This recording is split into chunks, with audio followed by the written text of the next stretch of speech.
বলছি যে 100 পিস যদি কেউ ফার্মি মুরগি পালন করে তাহলে সে মিনিমাম 600 থেকে 700 টাকা রেগুলার তার থাকবেই। একদম এটা একদম কমন হিসাব। একটা ডিমের দাম 15 টাকা করে বাজার বিক্রি হচ্ছে মোটামুটি ভাবে। একটা বাচ্চা প্রায় 35 থেকে 40 টাকা করে। মালয়েশিয়ান একটা জাত, মুরগির জাত এটা। তারপর এটা হলো সিলভার সেব্রাইট। এটা দেখতে পাচ্ছেন, এটা হলো সিল্কি জাপানি চাবু বলে এই জাতটাকে। আচ্ছা, এটার বাচ্চা 1 মাসের বাচ্চা মোটামুটি 5000 টাকা করে জোড়া। এই জোড়াটার বাচ্চা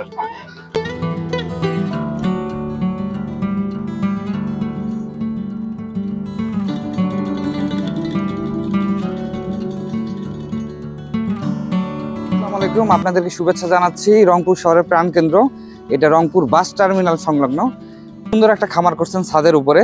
এখানে তিনি ফার্মি লালন পালন করতেছেন। এখানে কোয়েল, পাশাপাশি এখানে বিদেশি প্রজাতির কিছু মুরগি আছে এবং সুন্দর সুন্দর কবুতর আছে। আজকে তার পালন পদ্ধতিগুলো আপনাদের মাঝে শেয়ার করার চেষ্টা করবো এবং সুন্দর একটা ভিডিও থাকছে, ভিডিওটি না টেনে দেখুন, আশা করি অবশ্যই ভালো লাগে। কেমন আছেন? ওয়ালাইকুম আসসালাম। আছি আলহামদুলিল্লাহ, ভালোই আছি। আপনি কেমন আছেন? আচ্ছা ভাই, আমিও ভালো আছি। অনেকেই আসলে ভিডিও দেখে কিন্তু তারা বলে ভাই ঠিকানাটা কোথায়? শুরুতে আপনার নাম এবং ঠিকানাটা যদি শেয়ার করতেন। আমি ফুয়াদ, আমাকে ফুয়াদ নামে মোটামুটি সবাই চিনে। আমার বাসা রংপুর কেন্দ্রীয় বাস টার্মিনাল থেকে দক্ষিণ দিকে, যেটা মডার্ন রোডে, রংপুর চক্ষু হাসপাতালের পাশেই আমার বাসা। শুরুটা কতদিন আগে করছিলেন? আমার কবুতর পালা শুরু করছি প্রায় 12 সালের দিকে, 2012 সালের দিকে আমার কবুতর পালা শুরু। এবং খামার যদি বলতে পারেন বাণিজ্যিক ভাবে টার্কি দিয়ে শুরু করছিলাম। সেটা আমি 17 সালে টার্কি পালন শুরু করছিলাম। সেটা দিয়ে আমার মূলত বাণিজ্যিক। আর কবুতর তখন থেকে শৌখিন ভাবেই আছে, এখন পর্যন্ত শৌখিন ভাবেই আছে। আপনার এখানে বর্তমানে কি কি আছে ভাই? আমার এখানে বর্তমানে এখন আছে ফার্মি মুরগি আছে আমার কাছে, কিছু কোয়েল আছে, তারপর ফেন্সি মুরগির মধ্যে সিল্কি আছে, জাপানিজ ব্যান্থাম আছে, তারপর সেব্রাইট গোল্ডেনটা আছে, সিলভারটাও আছে, সেরেমা আছে, লাইট ব্রাহ্মা। এবং ছিল আমার কাছে অনেক জাতেরই অনেকগুলো মুরগি ছিল, কিন্তু গত অক্টোবর মাসে আমার একটা খামারে দুর্ঘটনা ঘটার কারণে আমার মুরগিগুলো মোটামুটি ভাবে নষ্ট হয়ে গেছিল। তা আবার নতুন করে আবার শুরু করছি এবং আবার ঘুরে দেওয়ার চেষ্টা করতেছি আর কি। আপনার এখানে আমরা দেখতে পাচ্ছি কোয়েলের অনেকগুলো প্যারেন্টস এবং ফার্মির অনেকগুলো প্যারেন্টস। যেহেতু ভাই বাচ্চা উৎপাদন করতেছেন, এখানে আসলে রেশিওটা কিভাবে কি করছেন? রেশিও বলতে ফার্মি মুরগির ক্ষেত্রে যেটা রেশিও, 10টা মুরগির জন্য একটা মোরগ রাখলে এনাফ। তারপর আমি মোরগ বেশি রাখছি, 31টা মুরগির জন্য 4টা মোরগ রাখছি আমি। তারপরেও আমি যেহেতু ডিম ফুটাই নিজের মেশিনে, সেহেতু আমার জন্য আমি মোরগটা বেশি রাখছি। ফার্মি মুরগিগুলো আসলে কতদিন বয়সে ডিম দেওয়ার জন্য উপযুক্ত হয়? অনেকেই তো অনেক কথা বলে। আপনি যেহেতু হয়তো বলে যে অনেক সময় 3.5 মাসে চলে আসে, 4 মাসে চলে আসে, 4.5 মাসে চলে আসে, কিন্তু আমার যেটা দেখা, আমার বাস্তব অভিজ্ঞতাতে 5 মাসের আগে ফার্মি মুরগি ডিমে আসে না। তবে 5 থেকে 6 মাসের মধ্যেই যদি একটা প্রপারলি খাবার দেওয়া যায়, মুরগি 100% ডিমে আসবে। 5 থেকে 6 মাসের মধ্যে ডিমে মুরগি যদি 100টা পালন করেন, 100টাই ডিমে চলে আসবে। এবং এটা আস্তে আস্তে কমে আবার বাড়ে। মোটামুটি 90-র উপরে থাকলে বুঝবেন যে আপনার এটা রেজাল্ট ঠিক আছে, বা 80-র উপরে থাকলেও ধরে নিতে হবে যে আপনার ডিম পাড়ার হারটা ঠিক আছে। আমি একটা হিসাব করছিলাম, খসড়া হিসাব করছি ফার্মি মুরগিতে, যে ফার্মি মুরগিতে ঝুঁকার মূলটা কারণটা হলো এত মানুষ কি কারণে পালন করতেছে, এটা নিয়ে আমি চিজ করে আমি যেটা পাইছি যে যদি কেউ 100 পিস মোটামুটি ভাবে, আমি এর আগেও বলছি যে 100 পিস যদি কেউ ফার্মি মুরগি পালন করে তাহলে সে মিনিমাম 600 থেকে 700 টাকা রেগুলার তার থাকবেই। একদম এটা একদম কমন হিসাব। 100 পিস ফার্মি মুরগি পালন করলে প্রতিদিন 700 টাকা থাকবে? 700 টাকা থাকবে। এবং এটা আমি খুব সুন্দরভাবে হিসাব নিকাশ করে আমি এই তথ্যটা বের করছি। আচ্ছা, এবং যদি সে আবার বাচ্চা উৎপাদন করে, সেক্ষেত্রে তো সেটা ডাবলেরও বেশি চলে যাবে আবার সেটা ইনকামটা। এরকম একটা মোটামুটি আমি হিসাব করছি। এই কারণে ফার্মি মুরগিটা এখন ছড়াই গেছে এবং খুব প্রচুর পরিমাণে বর্তমানে চাহিদা। আর এগুলোতে রোগ বালাই কেমন হয় ভাই? রোগ বালাই বলতে মুরগি বা লাইভ স্টক বা মানুষ যেটাই বলেন না কেন, রোগ বালাইটা পুরোটা নিজের উপর মেনটেন। নিজে আপনি কিরকম ভাবে মুরগিটা পালন করতেছেন, কিভাবে এটা খাবার দাবার দিচ্ছেন, পানিটাই হলো মূল ফ্যাক্টর এখানে। কারণ রোগ যেগুলো হয় মূলত সবগুলো পানি বাহিত। সেক্ষেত্রে খাবার পট, পানির পট, এগুলো পরিষ্কার পরিচ্ছন্ন রাখলে এই রোগ বালাই আল্লাহর মতো হয় না।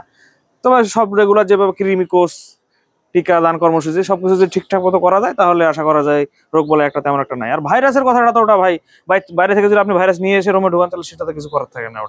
ওটা একদম অন্য হিসাবে একদম। আপনার এখানে দেখতেছি ভাই কোয়েল অনেকগুলো, অনেকেই কোয়েলের ফার্ম করতেছে অল্প পুঁজিতে।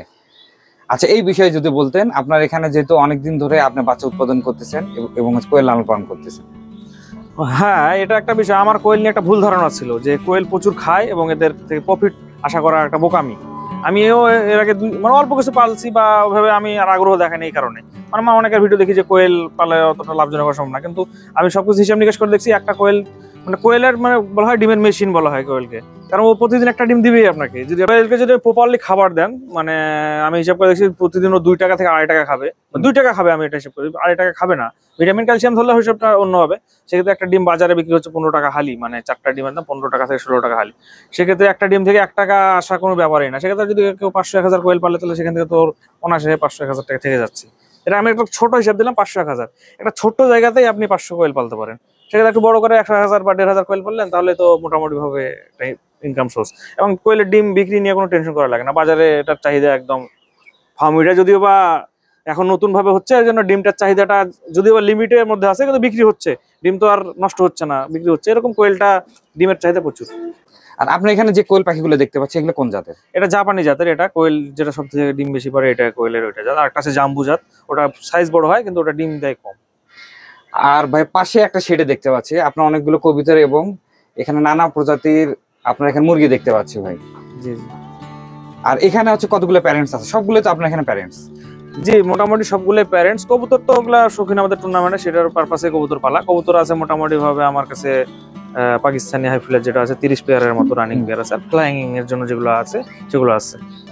আর মুরগি আছে ওই তো সিল্কি, ব্রাহ্মা, তারপর সেব্রাইট, সেরেমা, এগুলাই আছে মোটামুটি ভাবে প্রায় 10-15 জোড়ার মতো প্যারেন্টস আছে। এইটার নাম কি ফুয়াদ ভাই? এটা সেরেমা এটাকে বলে। এটা মালয়েশিয়ান একটা জাত, মুরগির জাত এটা। তারপর এটা হলো সেব্রাইট, সিলভার সেব্রাইট। এটা মেল ফিমেল আছে এখানে।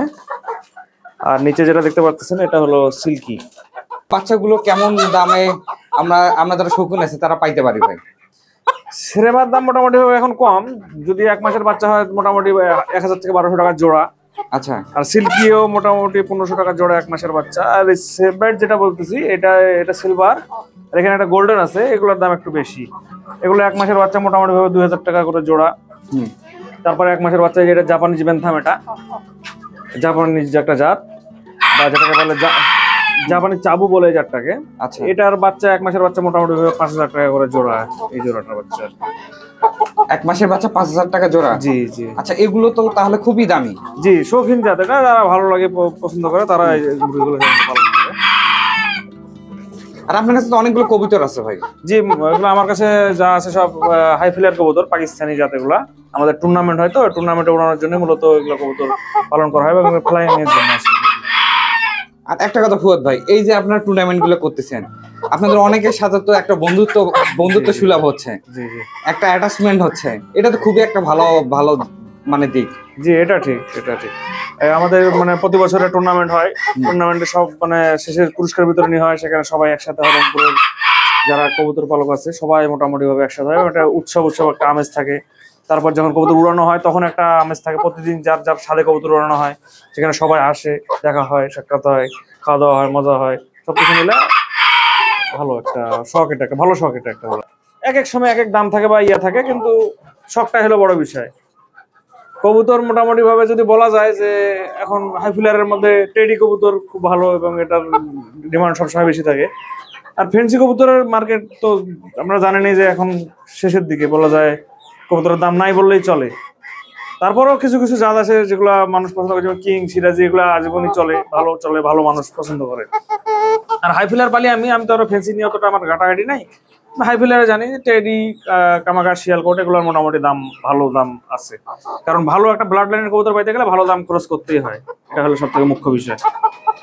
আর আপনার তবে অনেকদিন হয়ে গেল, আমরা যদি আয় ব্যয়ের একটু হিসাব করি, আপনি আসলে সামনের দিকে আগে আছেন না স্থির আছেন না কেমন কি, যদি একটু আর শেয়ার করতেন। আমি ওভাবে হাই বাই করি, হিসাবটা করি না আর কি। অ্যাকচুয়ালি আমি পালতেছি, আনি আবার পালি, এভাবে মানে রোলিং করি। আবার কোনো কিছু মানে ইনকাম হলো, সেটাতে আমি আবার নতুন কোনো একটা জাত নিয়ে আসলাম বা খামারটা বাড়ানোর চেষ্টা করতেছি। তবে আমি একটা বড় ধাক্কা খাইছি গত অক্টোবরে, দিয়ে আবার নতুন ভাবে শুরু করছি। তো এখন ওইভাবে হিসাব নিকাশ করা হয় না আর কি অ্যাকচুয়ালি।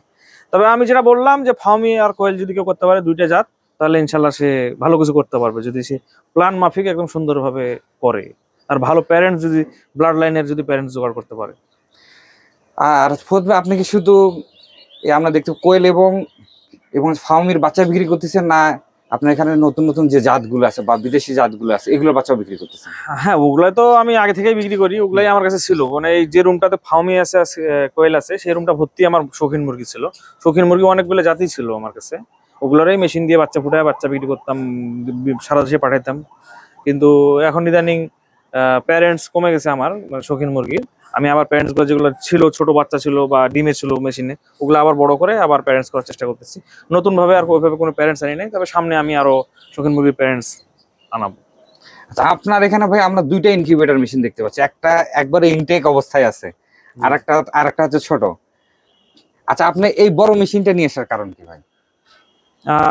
শৌখিন মুরগি পালতাম, এই কারণে ছোট মেশিনটা ছিল। ওটা তো অল্প ডিম পারে এবং ওটার বাচ্চা চাহিদা খুব ভালো, এই কারণে ওটা অল্প জায়গাতে অল্প মানে জায়গার মধ্যে এবং অল্প ডিম থেকে অনেক অধিক টাকা ইনকাম করা সম্ভব। কিন্তু ওর চাহিদাটা একটা লিমিটে আছে, যে ওটা আপনার কেউ চাইলো তখন আপনি দিলেন। কিন্তু ফার্মের ক্ষেত্রে হলো আপনাকে কেউ চাবে না, মানে আপনার এমনিতে চলে যাবে এরকম বিষয়টা। এই চিন্তাধারা করে আমি এই ফার্মের যে ডিম, অনেকগুলো তো ডিম দিবে এবং সামনে আমি 100 মুরগি করার চিন্তা ভাবনা করতেছি, এই কারণে মেশিনটা আনলাম, যে ওখান থেকে টাইগার হেন এবং ফার্মের ডিম ফুটায় বিক্রি করবো বাচ্চা। তো যারা এই ধরনের খামারগুলো করবে তারা কোন কোন দিক লক্ষ্য রেখে খামার করবে, যদি একটু শেয়ার করতেন, আপনি যেহেতু এক্সপিরিয়েন্স। সবসময় ভালো কোয়ালিটির বাচ্চা কালেক্ট করার চেষ্টা করবেন, এটা সব প্রথম কথা। আর দ্বিতীয় কথা হলো সবসময় টিকা মেনটেন করবেন, যে 5 দিনে যে টিকা আছে, তারপর 21 দিন, যেগুলো মোটামুটি ভাবে টিকা আছে, গাম্বুরা, রানীক্ষেত এবং ফাউল পক্স, কলেরা, এই টিকাগুলো আপনারা মেনটেন করার চেষ্টা করবেন। তাহলে ইনশাল্লাহ আপনার খামারে কোনো ভাইরাস অ্যাটাক দিবে না ইনশাল্লাহ।